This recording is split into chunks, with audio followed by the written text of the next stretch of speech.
They have equipment that we don't have.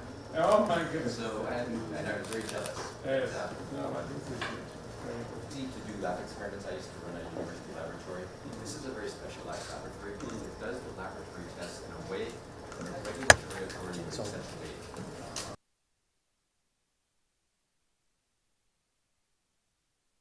Dr. Hisu Kim, Ms. Young Cho, and joining the succession ceremony. Of Kenya, led by the President.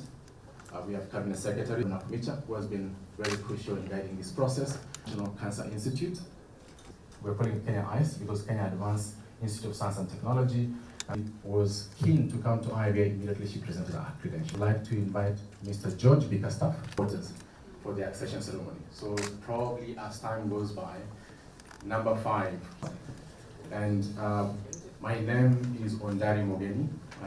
So today, I'll be able to walk.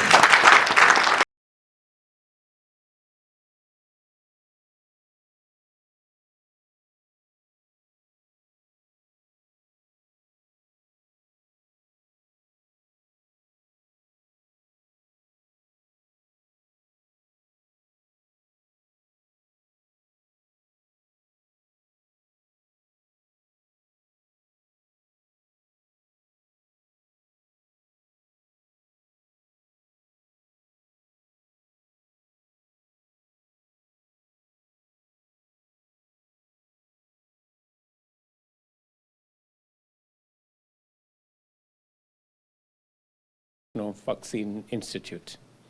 This is an important milestone which demonstrates our dedication as a country to achieve health commodity security through sustained public-private partnerships and international collaboration to promote investment in research, as well as the manufacturing of vaccines, therapeutics, and diagnostics.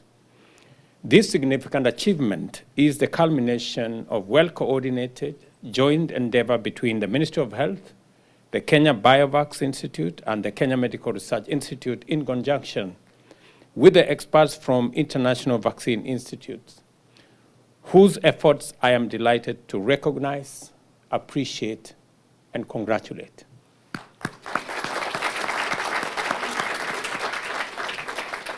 Today, we have an opportunity to reflect on the journey we have traveled and to remember where we started.